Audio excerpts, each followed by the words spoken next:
Sitting here with Givanjali. We did a talk before in Dutch, and now we are talking in English. Do you often give talks in English all over the world? Yes, I do speak English, even in Holland sometimes, because people come from France who speak English. And in France I speak English because I have a translator who translates to France also. And the United States, of course, English, and many times English. Yeah. Because most people speak English and not everyone speaks Dutch. Is there a difference in maybe transmission or how the words are loaded between all the different languages? Well, in France I tend to sing a lot. Sing? Yeah, I'm raised with French chansons. Yeah. Oui, oui. So I make them laugh because I know all those chansons and more than they know. And the transmission is joy, in fact, in that sense, because it breaks open suddenly. Yeah. When I say something through using a text of Edith Piaf or Georges Brassens, that's funny. Mm-hmm. And sometimes I feel like English, I can find words easier in English. I also see it when I translate articles from English to Dutch, that Dutch is to find a nuance in Dutch is for me is more difficult. But it must not be true, but it's my feeling. Yeah. Yeah. Givanjali, can you tell us something about your journey through life? As a child, did you have a sense of, well, what everybody's telling me here, I don't know for sure if that's really the case? Yeah. Yeah, well, that's it. Absolutely.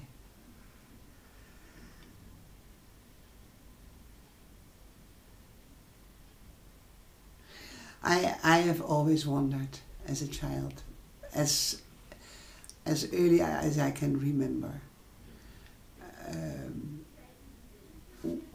where are we coming from? Where was I before I was born?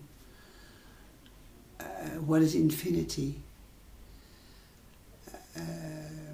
How can I be? How do I define myself? Being defined a girl. What is girl about me? I can't find any gender. Now I can say in consciousness or in space, but at that time, of course, I did not define it like that. All these questions, like, how can I be a daughter? How can she be my mother and call me her daughter? How can someone possess me? All these things were just really, I was really considering that. And of course I didn't get the answers. I detected, I had two voices when I was about 3 years old. I remember very well, we had a special room for the children to play in, and I was walking from the piano to the door. That's I don't know why that's so always coming, that it seems to be significant. Mm-hmm. And I remember that I was saying something, and at the same time there was another voice speaking, and I thought that's the voice of God. And I didn't know about inner voice, of course, but I really was aware of that you could speak in a way to please or be adjusted or socially adapted, while there is an inner voice that says something completely different. So I was puzzled about these things. I was really, really looking into it. And no one answered me, of course. I saw adults very, very goofed up through the alcohol or wanting to be something, or things were important, very important. The looks, the way we were dressed, or even the children, French fashion, expensive haute couture. Mm-hmm. Well, it didn't add anything to the heart, or to being joyful or happy or light or all these things. So, yes, infinity. I was really, really taken by that. The universe, how deep is the universe?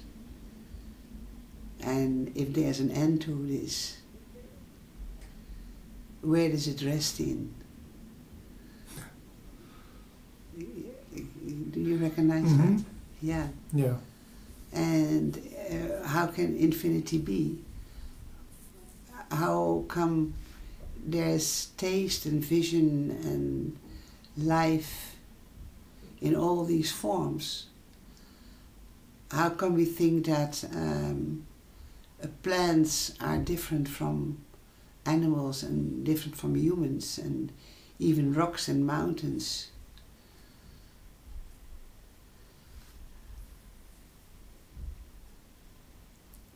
Yeah, I'm completely back in that phase now, Yeah. since you asked me. Yeah, I can see it like a movie passing by. Yeah. Isn't that what the mind is?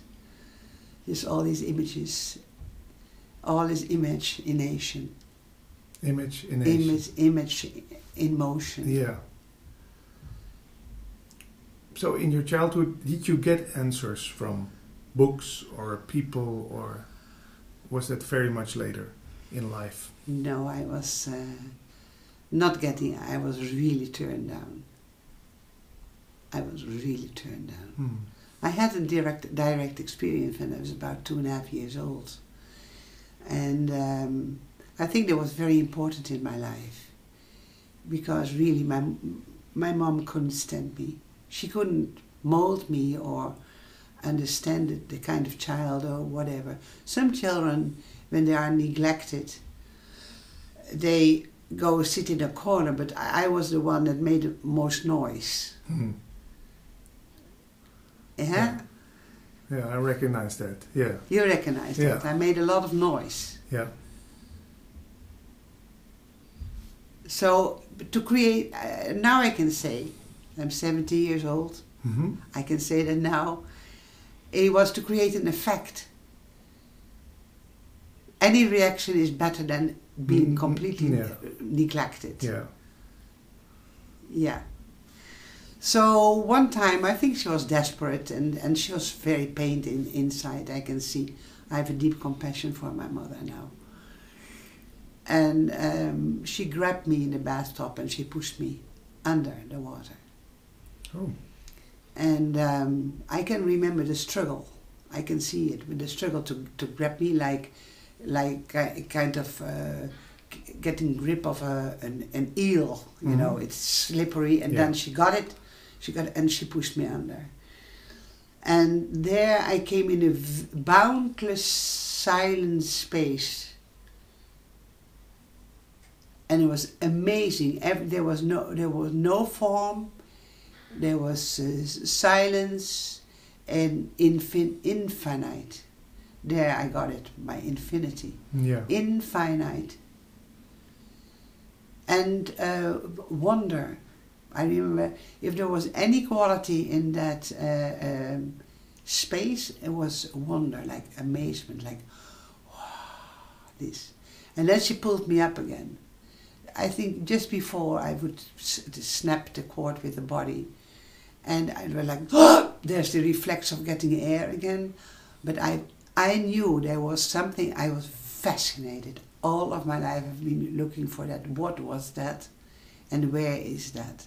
And how come that it seems to be so dense here, and what it was so spacious and transparent, ethereal.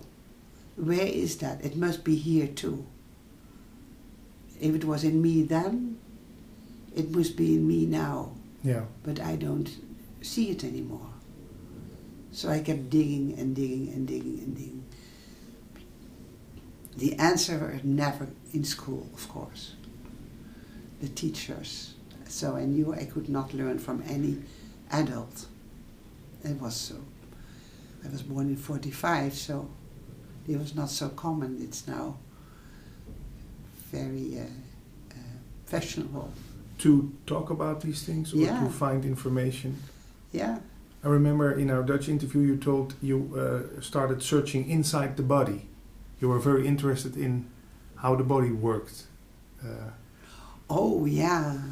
I was fascinated by life and death. Yeah, And where is life in the body? yeah, So, and what is it? How does it all function? The me that you call this body. And I when for my 10th birthday, I asked a medical encyclopedia.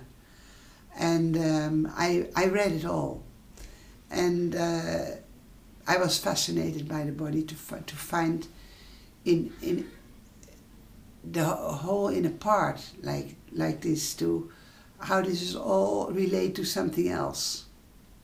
All that body. I was looking in the physical form first. And I extended my search by the books of my father. My father was a medical doctor, so he had many of those books. I was fascinated. So I studied through that too. Mm-hmm. Secretly, books under my Yeah. pillow, of course. And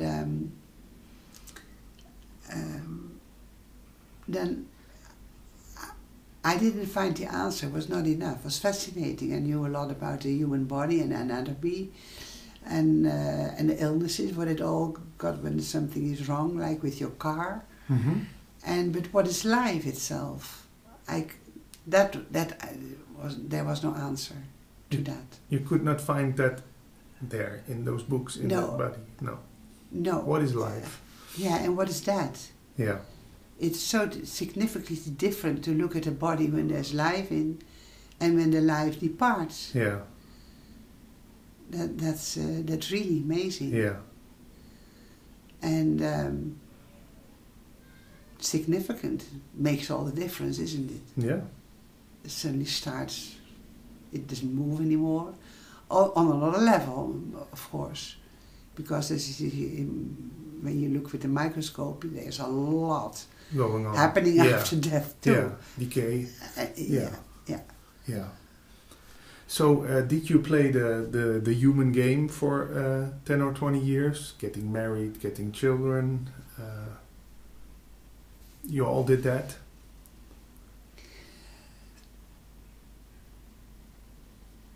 Well,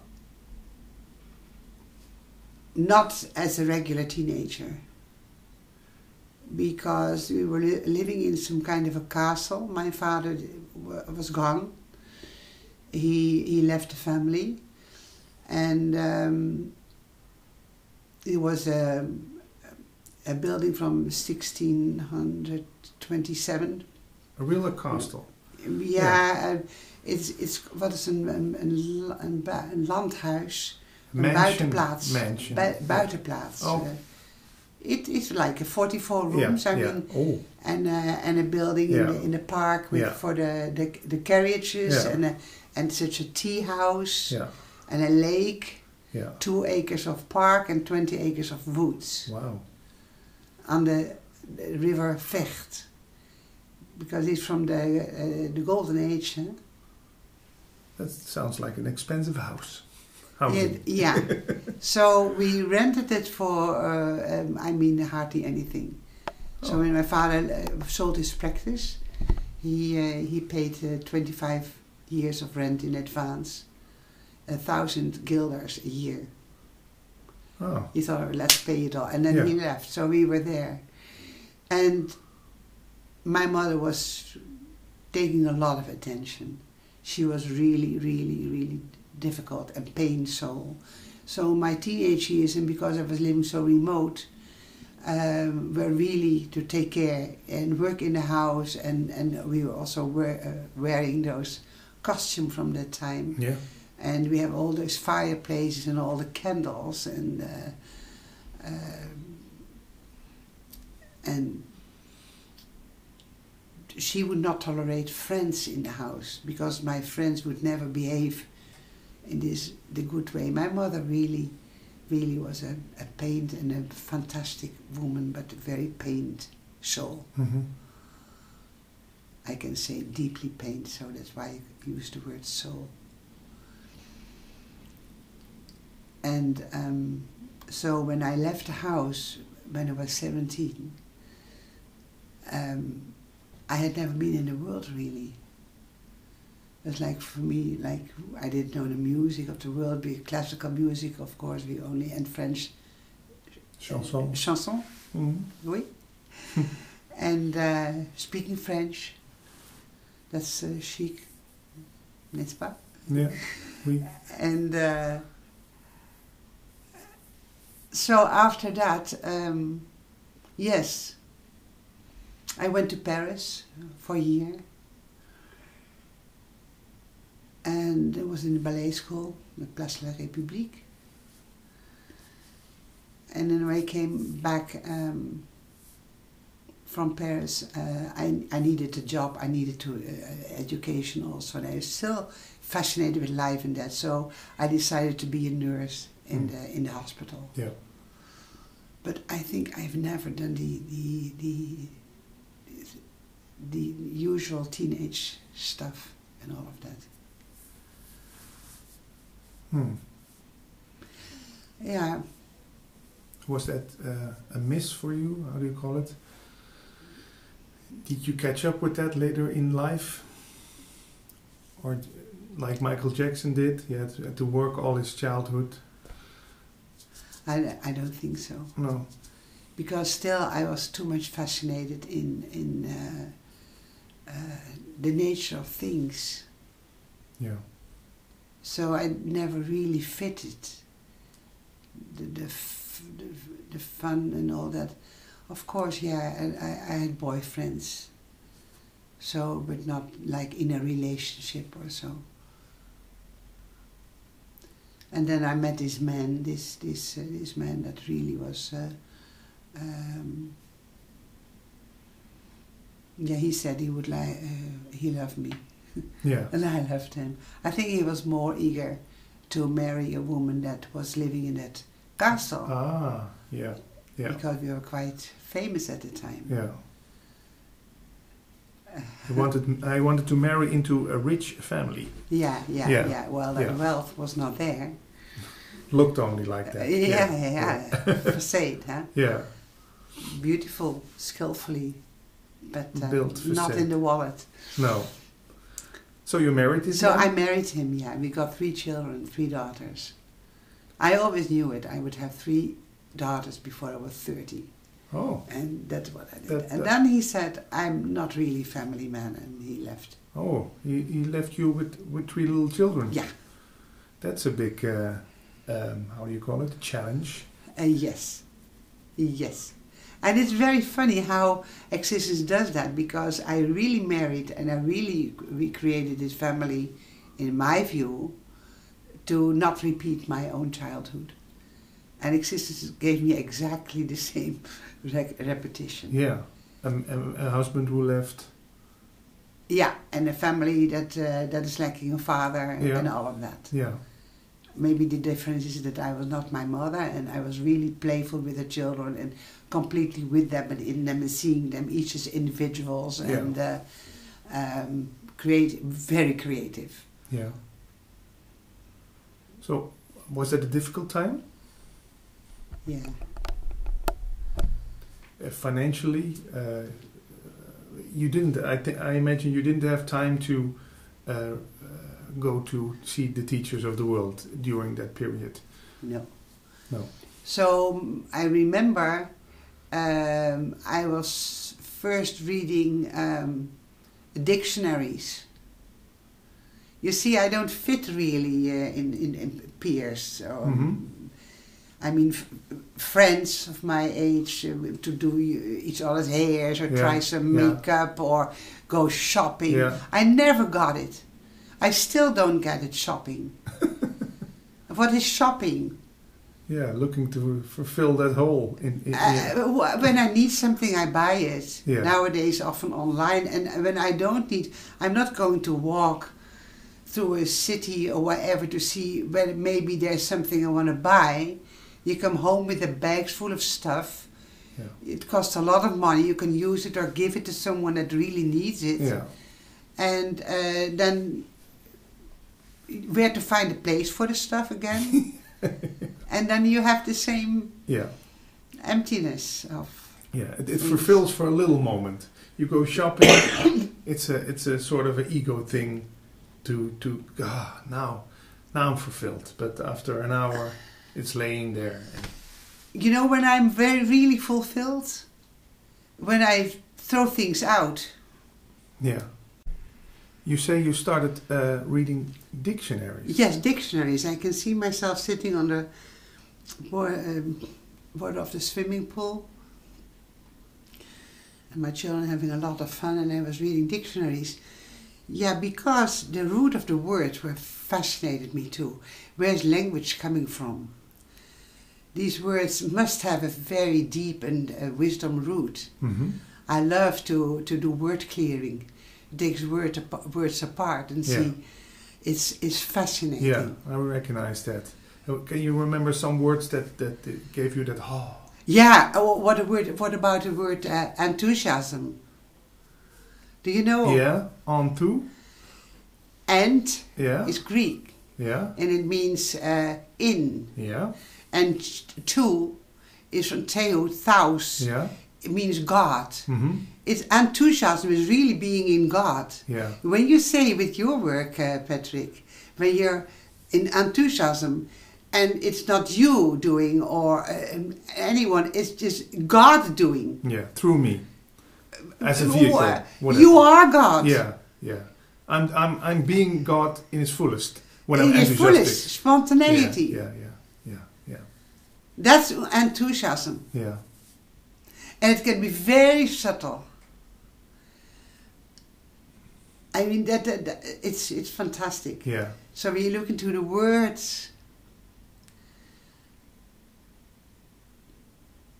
it's beautiful to see where the roots are coming from. Yeah. And very true. Yes. In very true. So it's like every word is like a scripture in itself. Yeah, that's a beautiful way of saying. Yeah. And I love a little book. It's very, very deep. And it's got God, man, the Word made flesh. Because everything is coming from resonance. Mm-hmm. And the Word is also contains a Shakti, an energy. Yeah. Matraka Shakti. And like the rishis, the first seers, they were creating through sound. They could know that's the true mantra from the Sri Yantra, from the Om, the primordial sound, to the seers, to create a sound, to bring this existence into beingness. Yeah. From ethereal, immeasurable, into the, I call this condensed emptiness. Yeah. So you can sing the universe into being, and you can sing the world, universe out to being. It's like an in-breath and an out-breath. Yeah. These things fascinate me. Yeah, I can imagine. Yeah. Okay, but back to the swimming pool. I'm very interested in how your way. Okay, you were in. Yes. Yeah. Back to the swimming pool. Yeah. So at the swimming pool, what was that? A swimming pool in Holland or in a foreign country? Yeah. At that time, I lived in California. Oh, nice. Yeah, Davis. I met a man. He was a guitar player. He was very joyful. Who asked me to come to a course he was doing, Mm-hmm. and I said, okay, I'll come with you. And it happened to be in Scientology. Mm-hmm. Scientology is an applied religious philosophy. Yeah. A religion comes from, again, getting in touch with again, Yeah. and a religion comes from a connection. Yeah. Reconnect With God. with the heart within. Yeah. Whatever you name it, God. Yes. Whatever you can say. Yeah. When you say the heart within is also like a way of saying what you can't say really. Yeah. Yeah. So when I came in Scientology, it was a little building there in Davis, California.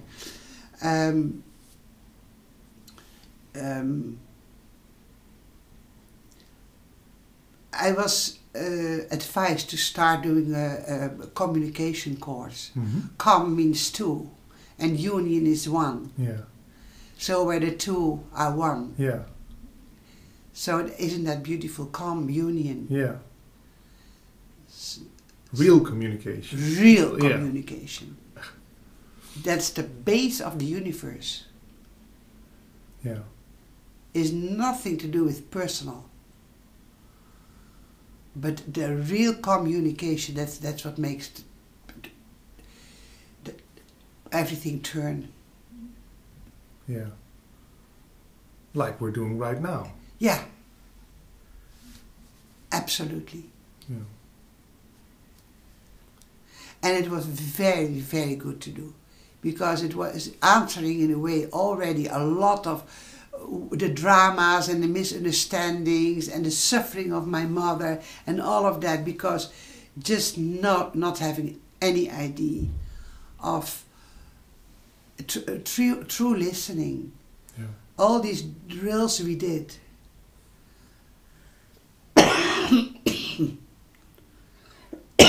Sorry. All the drills we did, I mean, so skillfully built up.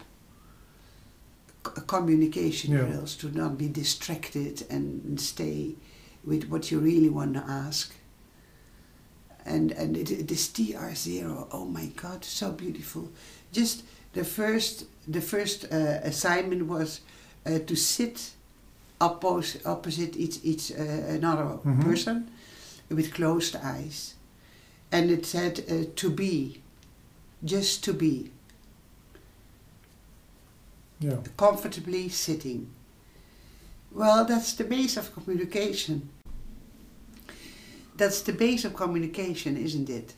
Just to be able to sit comfortably with someone. Yeah. Before you... just that. Yeah. That's difficult for a lot of people. Just that. Yeah. Was an eye-opener. I thought, yeah, that's where it starts. Yeah. And not with vias, they call it. Like doing something. To be... In a posure. Yeah. Yeah. Having all kind of things, this is already. Yeah. And when you did something like that, was flunk, and you go back. And then the second, to same drill, but then with eyes open. Yeah. Just to be. Just to be. Yeah. And that has been, for 6 hours a day, huh? I had never heard about meditation.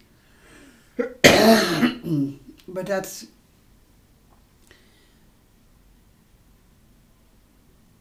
what it did for me was amazing. Yeah. Because there was not a me nor a you. There was just a presence. Boundless presence. In fact, there I was in the bathtub again, in the water, in that boundless presence. And there I can now say I'm aware of it. I can talk about it, but then I didn't even know that, well, I'm aware of this. Everything was there. Yeah. Yeah, fantastic.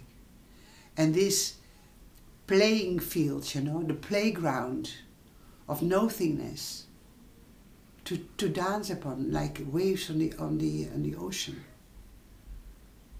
Yeah. That was very big for me. Only this experience, yes. Yeah. And did you also do the Dianetics? Yes. Next, after the communication course, I went to a course called Student Head, and it's called How to Study. And I thought, oh my God. Now I have 3 kids, I'm 30, and someone comes that there's a method to study. They don't learn it in school. Why are you loaded in school with books and studies and assignments and grades, and no one tells you how to study? That's step 1. Isn't that amazing? Yeah, yeah. So, and there again, I learned how important it is to clear words, to know what you're reading about. Yeah. Because doodling, or it is kind of doping off, that you get sleepy, or suddenly you decide to go do something in the kitchen, or you even think it's ligament to be, you need to go to the bathroom. All excuses because you are hitting on a misunderstood word. Yeah. Wow. So when your supervisor saw that there was something going on or whatever, would come and say, hey, go back into the text and see what word did you not understand. Yeah. People can get crazy over this. Yeah. Passing words all the time. When we got algebra in school, no one told me what the word algebra means. What am I going to be into? Yeah. What is that? Yeah. A plus B. Yeah. Algebra. No explanation. No. Why did I need to learn that? Yeah. And in Scientology they did. They did it very carefully. Everything has been, so this is the method how to study. So now when I had done that, I started with the Dianetic training, yeah. Fascinating. And in fact it was because at that time my mother was still alive, and I was for the first time in my life the other side of the ocean, away from my physical roots. Yeah. Which was really, really an eye-opener. I mean, it's like I was born and it was legal to live and to explore in my own way, without a name, in the name of the family and the history of the family and all of that.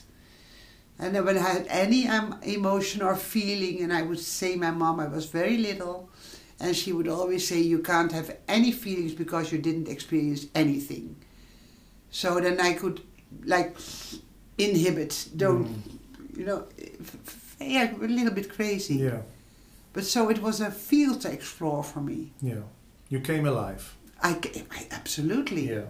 And so I remember when I said to one of the supervisors, I said, next month I'm returning to Holland. I must not think about that. And he says that's a non-confront. And that's the first step of the communication course, like to be and comfortably and look. And I was like, oh. He said, look into that. There's some mental charge. Yeah. And we can do something about it. You can do something about it. And which is Dianetics. Yeah. Dia means through, and nothing comes from nous, means mind. Yeah. Looking through the mind. Yeah. The mental image pictures. Very fascinating. Yeah. And a sort of self-inquiry then. Yeah, you do the L. Ron Hubbard. He built a bridge. He calls the overall word is a bridge to a better world. And the bridge has 2 sides. And one side is the theory. Yeah. It's called significance. So the meaning in words. And the other side is to practice this and experience. And you go together. These go together. These go together. Yeah. It's like a doctor who's taught about a pain in your belly. Yeah. And he has never had any pain in his belly. That's like not in balance. Yeah, he doesn't know what he doesn't know what he's talking about. So you have to experience. Yeah. I love that. That is called applied religious philosophy, because we apply what we learn. Yeah. We apply. And also what was very wonderful, the checkouts. I learned that in that student had, or how to study, is the checkout was not by being checked out on your on a mental level. What did you teach? What did you learn? What did you learn? What did you learn? But the checkouts were in clay demonstrations. Yeah. Do you know that? Clay. Clay. Yeah. They said, well, this is the process. This is like cause and effect, or this comes from that, you know, and that's how a certain dynamic works. And so you make a clay all the faces. Yeah. You put it in clay. Yeah. And if you don't really understand it by heart, by experience, by having looked through, then you can't do it. Yeah. You can't bring it into existing, Yeah. into form. Yeah. And then you get someone that did not study that study. And you ask them, you can please come and look at my clay demonstration and see what's happening here. And if they, by just visually seeing the process, and it could be very abstract puppets, you know what I mean, not nose and eyes, and just this kind of thing. And he was looking through the whole thing and speaking about what he was observing there, and your study, your theory came out of the story of someone looking at it, then you had passed. Yeah. Passed. Isn't that very beautiful? You expressed it. Yeah. Expressed it. Yeah. And someone else that looks at it sees it, Yeah. and it must be clear. Yeah. That's what great art is also. An expression of Exactly. this inner thing, yeah. But very precise. Yeah. Herbert said 100% standard tech means don't make your own abbreviation. It works like this. Yeah. And I'm very sure that, however, I can't be sure, but so to speak, I'm very sure that lots has come from what Herbert found about the mind. Yeah. Like NLP and all kind of things come now, without mentioning the word Scientology. Yeah. You came back to Holland? Yes. And then? Did you find the Scientology movement here? Or I went to Amsterdam to finish my studies and also be a Dianetic auditor. Okay. While I had my children here. And so in the morning I dropped my children at school. I went to Amsterdam. I had just a folding bike. Yeah. So I put my car at the station. The first bridge when you enter Amsterdam from here. Yeah. Took my bicycle and went through the city, because when there's the traffic jams with this little bicycle, you can go everywhere. Study and study and study till like 10 o'clock, 11 o'clock in the evening. And then I went home, and for those days I had a neighbor that got the children from school, and got to have Yeah. So 3 days a week. And why did that stop? Do you have any explanation? Yeah, it stopped because I was the first Dianetic clear in Holland. Yeah? Yes. Great. Yeah. You got still that bracelet, clear bracelet, what was it called? And then there, above this clear, it's called clear, is a process called the Sunshine Rundown. And I've also done that. I mean, I was done in 1 second. It was about an insight. I'm not going to say what it is, what the assignment was. And you can walk months, maybe years with this, but I looked through it within a second. And then I I felt that the next levels is called the OT level,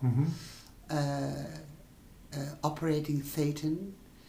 Thetan is a light body. In fact, a theta is a light, and were very expensive. Yeah.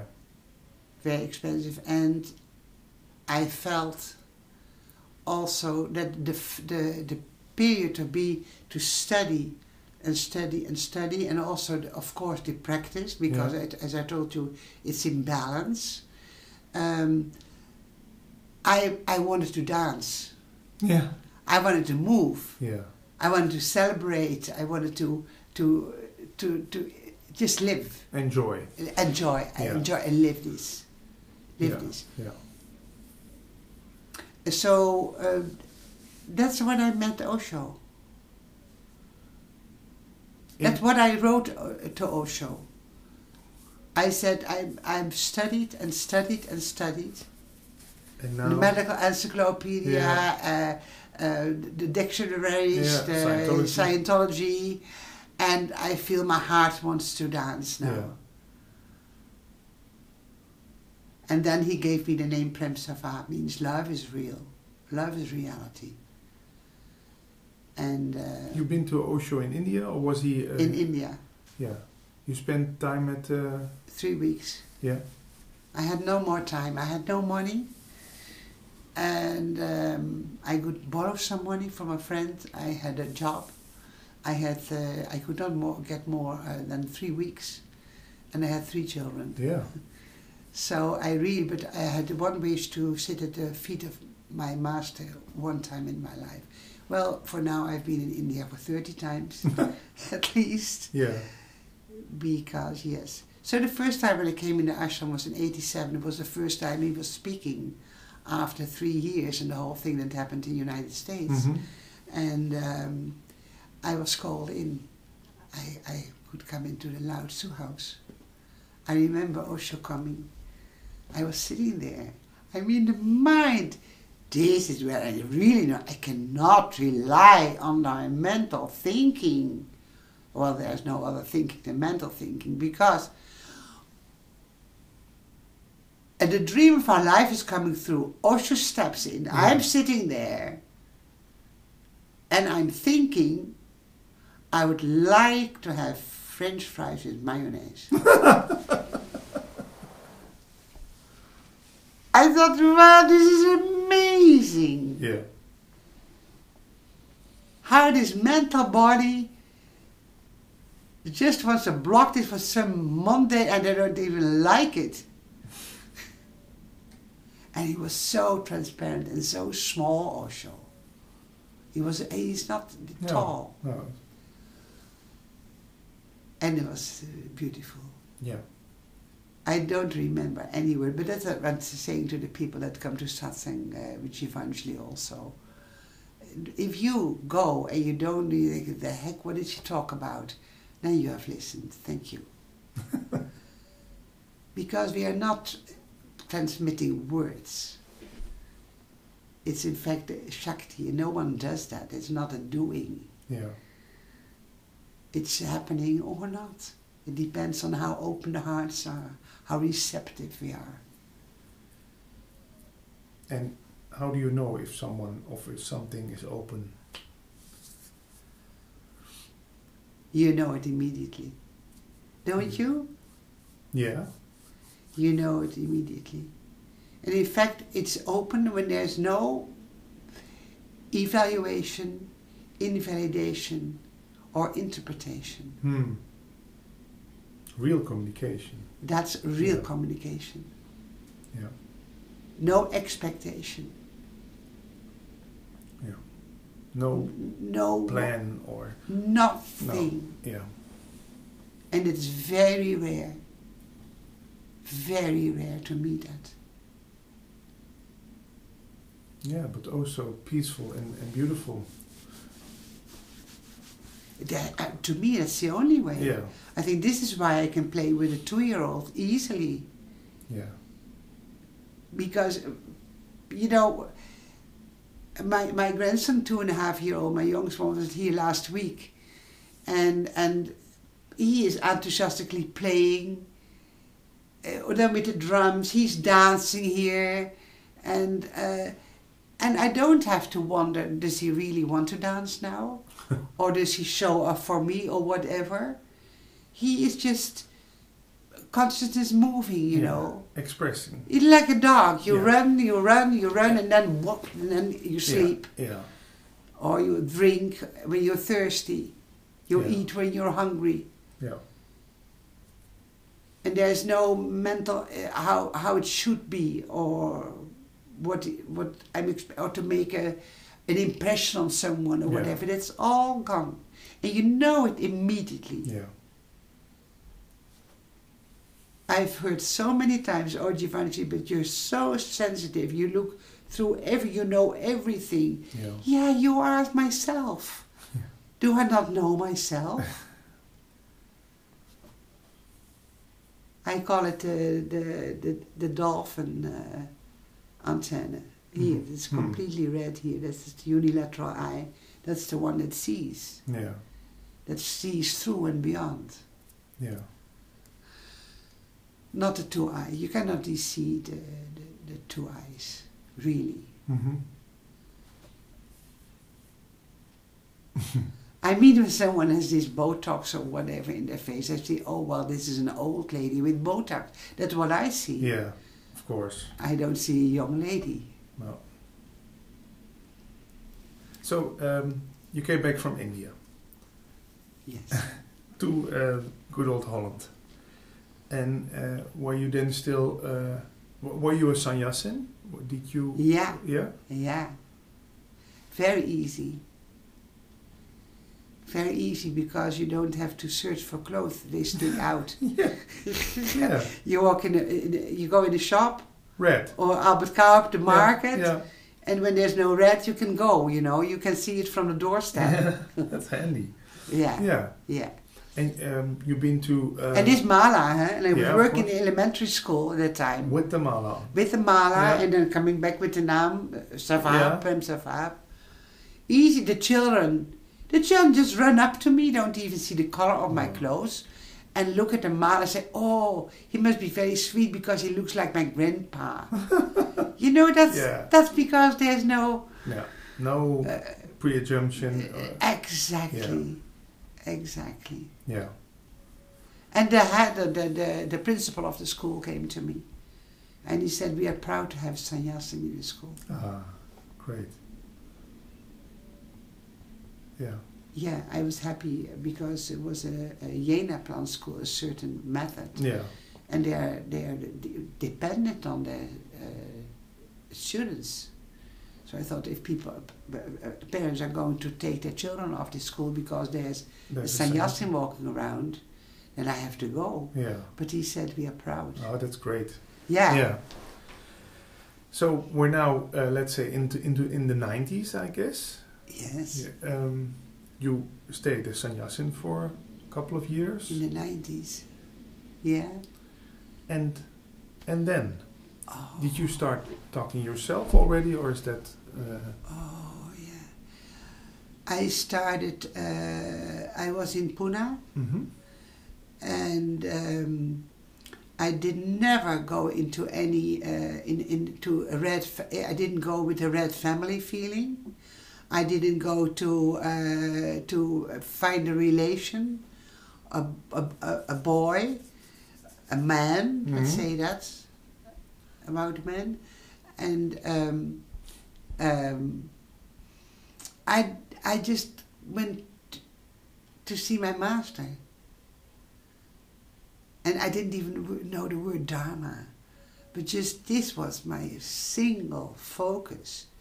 I did not hear about Upanishads and the razor's edge at that time. Mm-hmm. But I was living on the razor's edge until there's no razor's edge to find. And I knew it. I knew it inside of me. I didn't, but these words, you know, they think you can never reach that. You say, Yeah. "Oh, reaching enlightenment," I didn't want to reach anything. But then, of course, no. And so I was sitting in that walkway from Osho. It's an air-conditioned glass walkway through his garden for a Vipassana retreat, a silent retreat. And it was in that silence, in that boundless silence, which is non-existent, in fact, because as soon as you can say silence, there's a heartbeat and there's a bloodstream, and the more transparent you become, the louder the bloodstream is in your ears. I can even hear millions of electrical connections in the brain. Yeah. I mean, I thought, what is silence? It's not excluded. Yeah. It is included. It is all. It comes together. There's no separation anywhere. And before that walk, when this swan came, this really living swan, spreading his wings on the glass. So here I'm sitting, and there's this white swan spreading his wings, and I heard a voice, and the voice said, a male voice. And till today, I don't know if it's Maharaji or Osho or a voice that I did not know. That's what I feel. And it says, this is the quality of your being. Don't settle for less. Demanding. I thought, okay, either I'm getting crazy, I make things up, or this is true. And I'm going to find out. So I went home to Holland, and I remember I was sitting at my dinner table with my children were in school, quit my job, having my, no, I had one daughter still living here. The others were on their own. Madhu was working in England, was 9 years head heartmaster of the Osho Kosang School in Devon, and Mike was living here somewhere, and I had one that was dependent, that was going to the University of Amsterdam, but financially dependent. I was sitting with my hands open, empty-handed, and I said, God, here I am. My hands are empty. Use them. Even when it brings me water or bread. And if that doesn't come, then I'm not needed anymore. And I meant it. I meant it. Then I'm not needed anymore. And from that moment on, from nothing, and I didn't have a social life or these friends or this and that. You're quickly rid of your friends if you don't first divorce. Yeah. Then they are gone for 90%, and the other 10% will leave if you don't have any wine and you start with herbal tea. Yeah. Gone. And 3 kids on Friday night is also no. And the visitors come and we do games, and so they are not coming for that. They come for the talk and the wine, and French cheese. Socializing. So from there on, these empty hands, the whole thing, people just started coming. Yeah. People started coming. Osho. I started doing these sessions. Meditation or? First, no, and then I was asked to have a meditation group in the photo theater here in IJsselstein, and had big groups of people. I mean, even in suits, they came, shopkeepers, beautiful, fantastic. No nonsense. I have never attracted so-called spiritual people. Yeah. So I didn't have that hurdle. People that come to show off their spirituality. Yeah. I just can't. I don't do anything with that. No. They will not get what they want. They get furious at me sometimes. Yeah. You don't acknowledge how far? My Yeah. enlightenment, Yeah. and you are taking position, and because you want to be the only one. All kind of nasty projections. Yeah. People that show off with I've read this and that and Nisargadatta and Advaita and I Yeah. know this and I cannot do anything with them. No. People that go from guru to guru and or can come and sit in lotus position. So once I see, oh, fantastic, what are you sitting nicely? I mean, you can stand on your head, I don't care. And these people, they don't find the spiritual scene with me. Yeah. And so when they come once and you don't see them. So these people that are really innocent. Some people came to the meditation groups and they didn't even know about satsang and spirituality or Yeah. whatever. Some are with me already for 25 years. Yeah. Great. They woke up slowly to, you know, some came, like this lady comes because she's blind. Her husband drives her and I have her on the table with his same hands. And after 1 hour she could see light and darkness. And after 3 months she could drive her car again. Yeah. I don't know how that happens. And that's where Anandamai stepped in. She just appeared. And Osho died. Yeah. And Osho died. And I nearly went with him. Yeah. Yeah, absolutely. I was in Holland. I just came from Pune. And he started to talk to 4.5 hours. 4.5 hours. And something happened there. First of all, some people needed to always wanted to be in the front. The ones who wanted to be in the front. Yeah. They had to pee in their meditation pillow because they couldn't leave, and because he was talking so long. So the next, the next evening he came and said, "Tonight I will talk into breakfast." And the ones that was in the front the day before, or then sitting in the back, could leave to go to the bathroom or whatever, move a little bit, yeah. Funny stuff, funny stuff.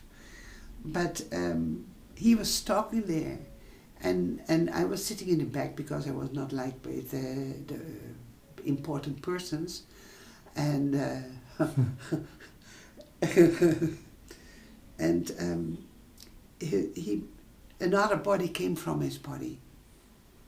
You can call it ethereal or astral. I don't even know about these things, but he moved, and he came to me, and he did this.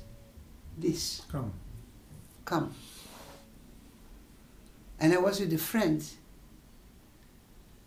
and we left the discourse. It was not called satsang, but discourse. And I told him, Osho's dying. True. He is giving us so many words that possibly you cannot even follow. He is giving us so many words for 4.5 hours that we had to let go of the words. And I was impressed. I also said he trusts us so much that we will keep this up, we will carry this. He said samasati, that is the right remembrance. We will remember.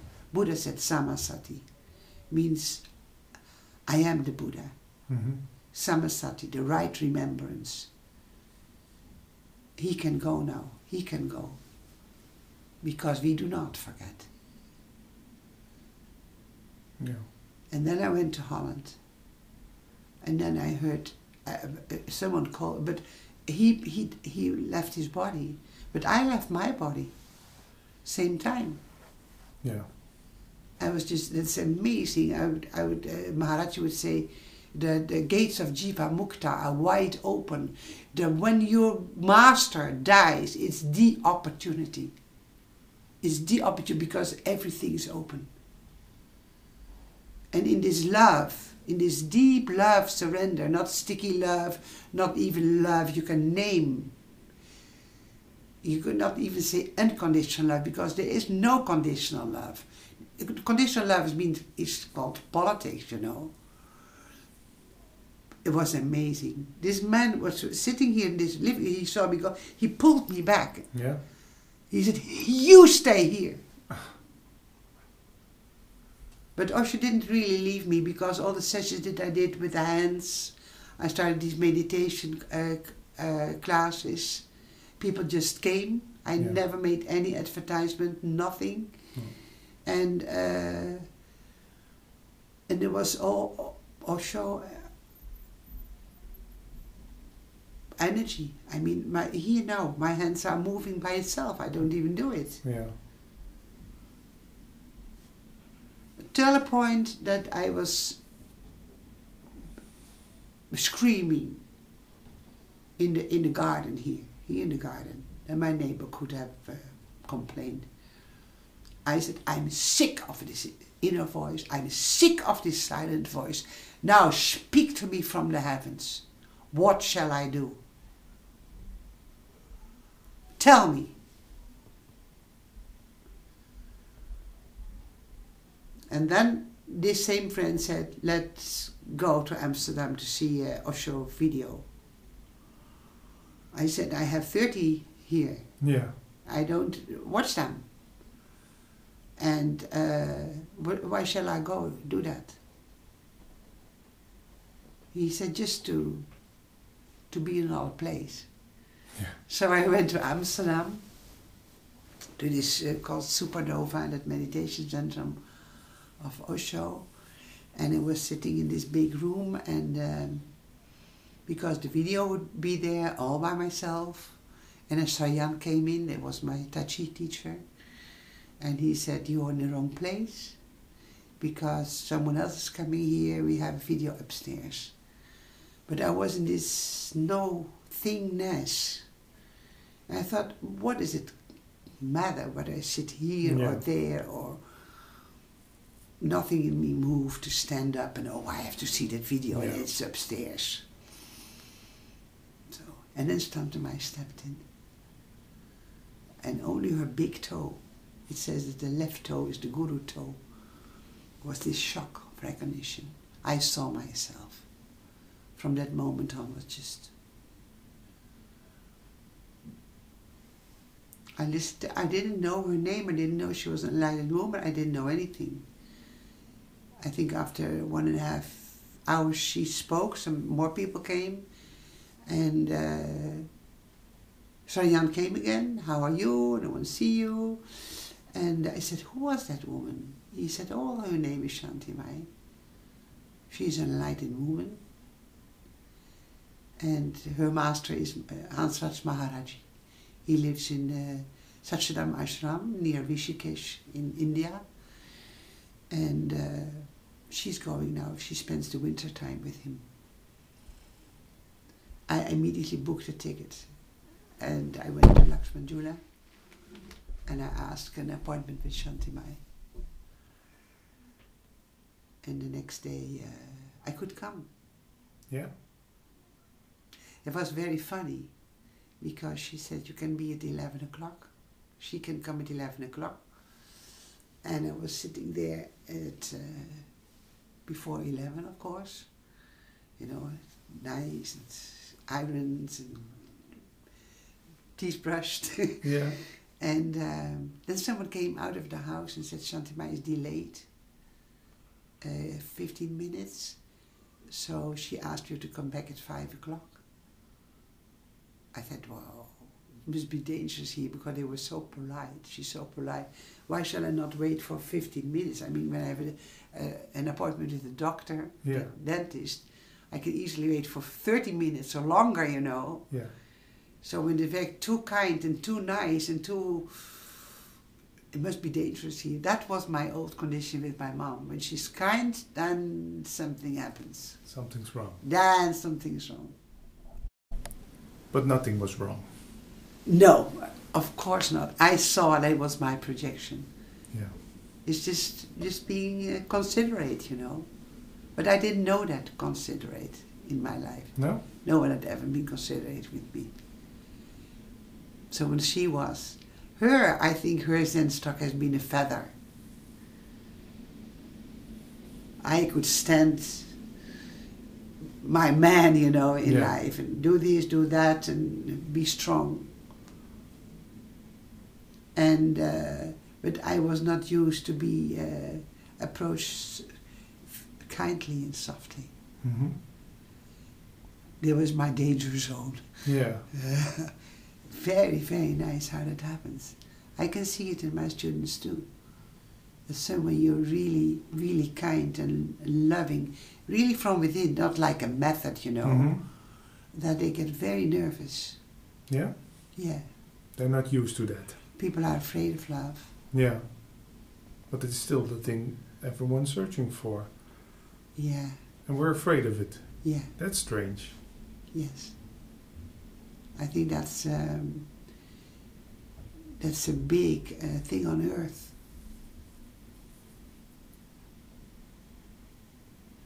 People are afraid of love. Yeah. But you weren't at that time anymore. No, because I trust myself. And I'm not dependent on anyone's understanding. I mean, can I understand myself? Mm-hmm. Someone said to me, listening with understanding is love. Is real listening. What is understanding? Can you understand how your nail grows on your finger? Can you understand what keeps the moon in the sky? Can you understand yourself? We can explain it, but not understand it. Not understand it and explain it to a certain level, and then we have to let go of understanding. So there's just listening to be with what is, or better to say, what appears to be. Yeah. Yeah. So this is not what appears to be is not the way it is. Nothing is as it appears to be, nor is it otherwise. Quote Lankavatara Sutra. Fantastic. Nothing is as it appears to be, nor is it different, nor is it otherwise. Yeah. A dog is not a dog and is a dog. Yeah. And not. That's some great koan to think about. Yeah, in the meantime also I've been with a Zen master. Yeah? Before Osho. And that's where I did the koan study, yes, with him. Yeah. It's been a very deep time and it's coming back now. It's coming back, this Heart Sutra recitation in Japanese is very powerful. If you have time, I will have you listen to it. Okay. Can you tell me a little bit more, Jivanjali, about Shanti Mai and how you stayed with her and eventually she gave you the name Jivanjali, or? No, right away, in fact. Yeah? After that first winter time, when one time she asked, what is your name? And I mean being with Osho, and then by that time being a little bit awake about all the concept that people have on gurus. Mm-hmm. Was the fact that anyone would look at you and say, what's your name? Was like, oh, she asked for my name, she asked for my name. And this kind of worshipping, that doesn't suit me, you know. No. It doesn't suit me. I saw people doing that around me, and then I'm again a stranger in the group. Yeah. Because I can't do that. And I can also not. I was looking for there's one where are the rules, how do we behave, and in fact, according to Shanti Mai, there are no rules. So what's happening in the Sangha? People make up rules. Yeah. Because they want to have rules. Yeah. They want to confirm. Absolutely. Yeah. Absolutely. Strange. But I also always had this. I was with a friend, Deva Deep, who and we always made the videos for Shantimai. So I have many videos, like 20 or so. Mm-hmm. So we were a lot with her to discuss also what we should ask in satsang to have a nice video. Yeah. To have the good questions to do, so you can have a good answer, you know. Like Osho, he wrote his own questions. Yeah. They didn't come from the audience. I can not say never. Never, but yeah. Absolutely, and he had this joke by having the same question 3 nights in a row and giving complete different answers every night. Yeah. And which is a teaching in itself. Yeah, yeah, yeah. But you must see it, huh? But Giovanni, can you tell me how that becomes that a teacher offers so much freedom and students still want to conform to a set of rules or a way to live, or They are getting very... Are we also, you say we're afraid of love, but are we then also afraid of that freedom? Freedom, forget about the word freedom. I don't think it really exists. Okay. Okay? We are afraid of being spontaneous. Because we don't recognize our authenticity already. You're already perfect. You're already as you are. It's like a leaf on an oak tree. It's just perfect as it is. Would it have been different? It would have been different. But you look into nature. I love to look into nature. The Tao in nature, the rhythm and rhyme. How everything is perfectly fitting and serving the other. Yeah. Everything is food resting on food in the myriad forms.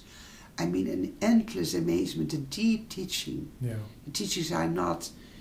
I mean, one day you leave the teaching on the bookshelf, you know, you just go into nature. Yeah. I remember I was sitting in Mesopotamia a few years ago, Syrian border, not even aware of war or whatever. And I was just gazing at thousands of ants passing by, each with this thing in their mouth, a stick like a needle of a Christmas tree. Yeah. And walking, knowing exactly what they were doing. Yeah. Perfectly orchestrated. Perfectly orchestrated. Yeah. Why shall I think that something in me was wrong or not good? It is arrogance. Yeah. God all the way created me imperfect. And maybe I am created imperfect, but that's also perfect. Yeah.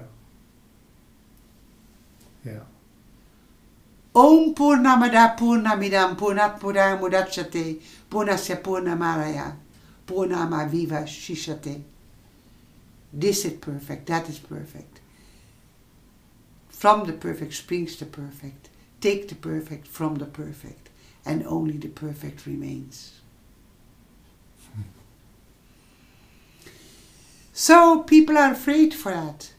Yeah. I think this is also conditioning, because we learn from very young that we do things wrong. Yeah. But you know, when you look in Animal Kingdom and you see a lioness with her cubs, she is very fierce in how she handles them. That, you know, they are taught, disciplined in a certain way. Yeah. But not with a judgment. Not with, they don't have the fear of, oh, now mommy I'm losing her love. Yeah. And I need her. It is love that Yeah, discipline. exactly, it is love. Yeah. And here it has no sense. It's the name of the family, or the disappointment of the father. What the others think. Or what the other thing. What you are measured by the grades you bring home from school. Yeah, terrible. Diplomas. It is terrible. Yeah. It is terrible. So, when there are no rules, people get very, very nervous. They don't understand. They have to rely on themselves. On themselves and on a organic harmony. Yeah. Tell me how to live. Tell me how to act here. Is it okay if I sit like this or? Exactly. Yeah. Exactly. Yeah, and they want to take position to be something, huh? Yeah. There's a beautiful saying, I think it's from Shantimai. Everyone wants to be the Buddha. The Buddha is no one. No one wants to be no one. That's the problem. Yeah. Yeah. Until here I will follow you, but after that, Yeah. no. And then even following the rules around the guru in ashram, being the most holy one, you know. The most devoted. Oh my God. And I can see it. I've been in Dharamsala with the Dalai Lama, and when you see these old women prostrating, I mean, it's a fantastic exercise. They're also very old, so I think it's healthy too. But when they do it from like innocence, or when they do it to be spiritual do-gooder, you know, now God loves me more. This, you see it. Yeah. You hear it when someone sings a mantra. To be holy, holy and devoted. Yeah. And you feel it when there's something glued to it. Mm-hmm. And to just open your mouth and see if there's a sound comes. Yeah. People are afraid of that. And people, how do you call it? Make themselves smaller or degenerate themselves. In fact, it's making yourself smaller is making yourself bigger. Yeah? Yeah. How does that work? Because you have an excuse not to be held responsible. Ah. So the ones that don't want to take any attention, take all the attention. Don't mind me draws a lot of attention. I'm so humble. Yeah.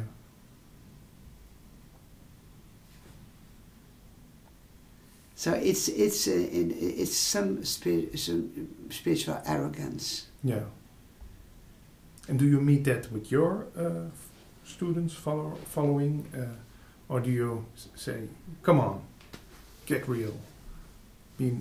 Nothing fancy about me or you or...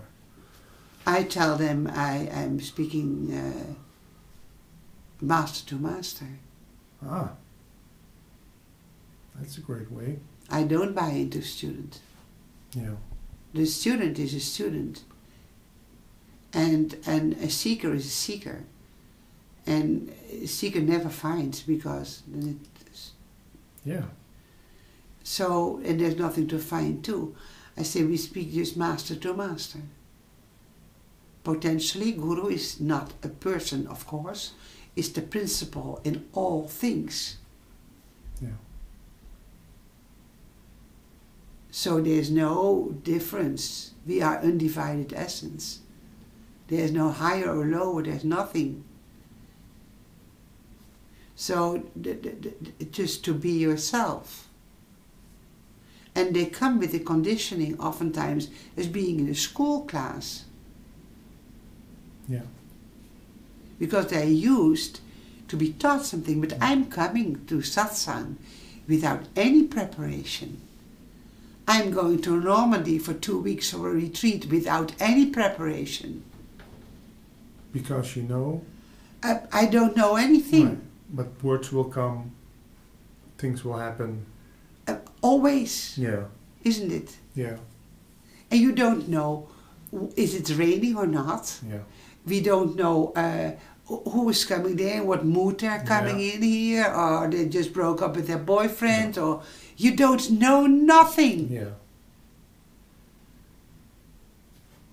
Yeah. You can prepare, it's all, but you don't know if it fits the moment. Yeah. But isn't that always the case? It's always the case. Yeah. Especially. So keep your mind free of projecting. And if you want to prepare, you can prepare, but don't make a condition or applying your preparation. Yeah. I have one student, I took her for 2-3 years to Paris. Monthly I went to Paris, to this, to that, and I had intensives, 2-day intensives or whatever. I said, please assist me, you are my assistant. Mm-hmm. So, but I never prepare anything. But in the breaks or in the lunchtime, I would say, okay, I want to plan with you what music we use. We started this and that and that and that. And she was really, really like a good student and remembering her, writing down her notes, what she shall do, what time and what we were going to do, which kind of meditation method or whatever. And then I would come in, but something completely different happened. Yeah. And it would, and then she became so flexible to see it's possible, but everything is possible. It can be something else too. That's yogi. That's a yoga in life. Eh? Yeah. It means bending and yielding in the moment. Yeah. And what's wrong about saying, nothing is happening? Yeah. At least a few billion molecules are racing through your body. There's a lot happening already. Yeah. Yeah. But even no expectation. Just being together. I told them I love my guru like myself. There is no other, but not only her, everything therein. You can say very poetically, alles guru. I know it's always chanting the name Shantimai, but that's romantic to say. Yeah. So you can say that, but don't say it too loudly because people think it's true. Is it true? Yeah. Can you tell the name Jivanjali? What does that stand for? Jivanjali? Oh yeah. Jivanjali means there's only one Jivanjali. That's the funny thing. If you go to Google, there's no other Jivanjali in the world. Oh, that's great. Yeah, easy also. Yeah. Jivanjali means my life is an offering unto the self within and a prayer as well. That's what the name means. And she wrote, because I got my name on a postcard, we are here to love. That's all we have to give. And to love those that are undeserving makes love more precious. And then she signed Live and Love Shantimai. So it's beautiful, huh? Yeah. It is beautiful. But you know, when I'm with her or with me, I have no condition on my master. I have no condition on myself. We can talk about carrots. Doesn't matter at all. It just does not matter. It's like when you're sitting in the sun. It does not matter what bikini you wear, or if you're naked, or if you're reading Dostoevsky, or not reading at all, or kissing, or it doesn't matter. The sun shines. Yeah. For everyone. For everyone. Everything. But not all fruit. Everything is fruit, you can say, but not all fruit is apples. And not all fruit is ripe in the same season. Yeah. The sun shines.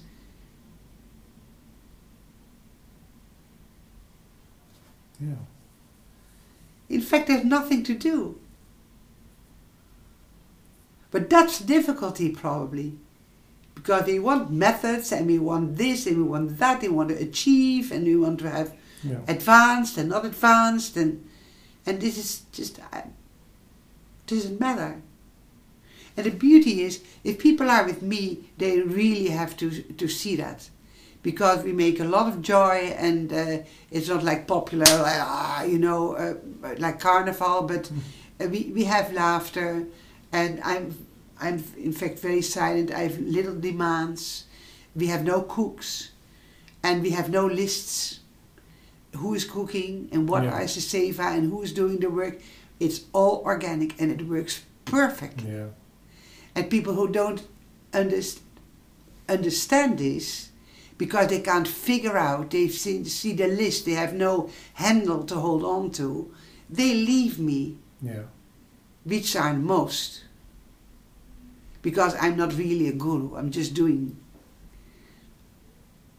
Well, happening is happening. Yeah. And we have also suggestions, yes. I'm for years already behind the phase that I tell everyone to be in silence. Because that was good for a few years. But now I tell them, just be aware. If you want to talk, if you need to talk, or if you really want to be alone for a while and not saying anything, so when do you socialize, or when do you have a conversation? Just take your own responsibility. Yeah. I'm not giving the rules, then I'm an old school teacher. Yeah. And I'm leaning in the rules. Yeah. I was just contemplating this morning. I die in the moment. If I die in the moment now, which would be fantastic fine, they should not fall. They? The ones that are with me, the students, they should not fall. Yeah. I mean, I make them in a way dependent too. No. Yeah. And I'm here to teach them that they can walk without crutches. Independence. Yeah. Independence. And why are you there, Givenchy? Because they don't need to go. Yes, I'm here for that. Yeah. I heard on one of your recordings this teacher saying, when you want to learn to play the piano, you find a good piano player. Mm-hmm. But you have to practice, and you have to want it, and the music is coming from you. Yeah. And someone is born a piano player, and someone has joy and just can play some nursery rhymes. Doesn't matter, in fact. But I want to be. I love the book of Hermann Hesse. Siddhartha? Narcissus and Goldmund. Mm-hmm. Did you read that? No, I heard about it. It's fantastic. Yeah. But when you are living with a woodcutter, a master woodcutter, and then you become a master woodcutter, like organically. Yeah. Living this, but without why wouldn't you take some teaching from a master woodcutter? This is, and then maybe you make your own art in it. But a teacher is not. We have a doctor, we have a teacher in school, we have someone that learns how to ride the bike. I mean, why shall you not pick up some skills? Exactly. Yeah. Have a teacher, or call it a master, god, a guru, I don't care. But someone that points out to you that you can climb a mountain to have an overview over the valley. Yeah. To open this imagination into its own wonder, you know. Yeah. Luminous epinoia, it's called. Divine imagination. And to see how the mind works. And they're looking through and beyond. Because there's some here, I think the masters have been the gatekeepers of the safe, with the key, you know, the code. This is how you open, and then you open, and there it is. And there's nothing in. Yeah. But there it is, the wisdom keepers. Yeah. In these native tribes, they are called wisdom keepers. And we allow any kind of teacher, but as soon as we meet the wisdom keepers, we say we can do without. Or what do they think they are? Well, that's the only ones that don't think anything about what they are. Yeah.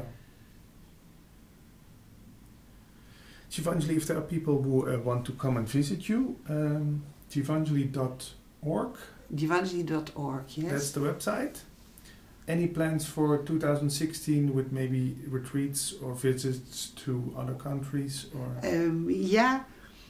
well, in January I'll be in the desert again. The first week of January I give satsang in Cairo.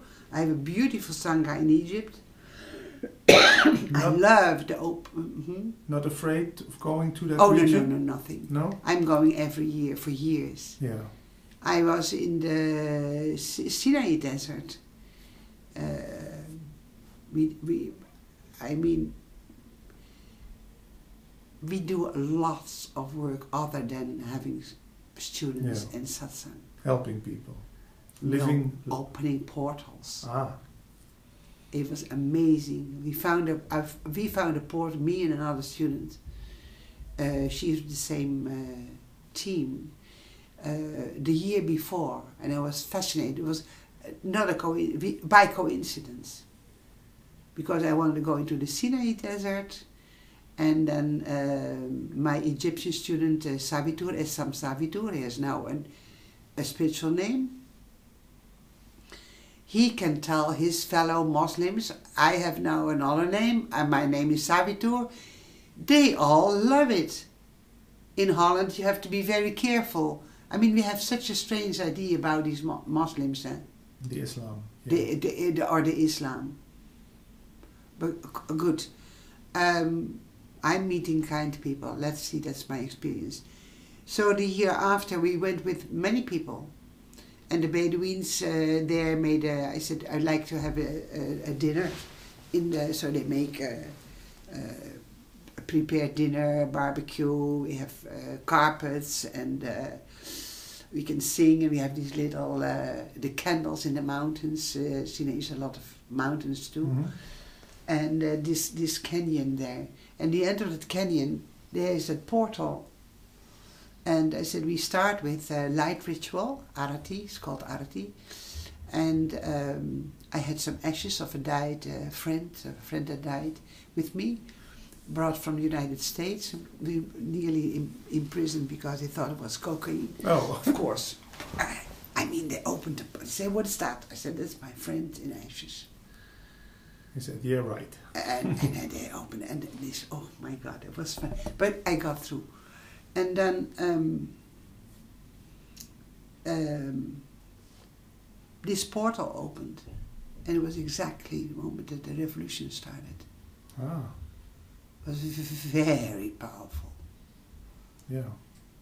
Very powerful. I mean, I can sometimes hardly keep this body into this form. So much energy, Shakti. Yeah. This is multiversal. Yeah. Has nothing to do with little things.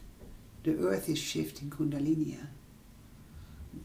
Sophia, Mother Earth, is freeing herself. Yeah. That's a completely different subject, but that's more even in Lila, in the play in consciousness, is fascinating. Yeah. That's fascinating for me, and I introduce my students highly into this knowledge, into this wisdom. We are very aware. Maybe we can talk about this in another interview, if you were, because we're almost running out of tape. Yeah. Yeah. Yes. Thank you very much. Yes. Any famous last words you want to say to people who are watching this or listening to this and maybe are still seeking for that ultimate truth, that one thing, that the pot of gold at the end of the rainbow? What would you like to say? dare to be yourself, which is not difficult because it's just what you are. And dare to change. If you don't like something, dare to change it, and no matter what others might think. Okay. That's my message. Thank you very much. Giovanni.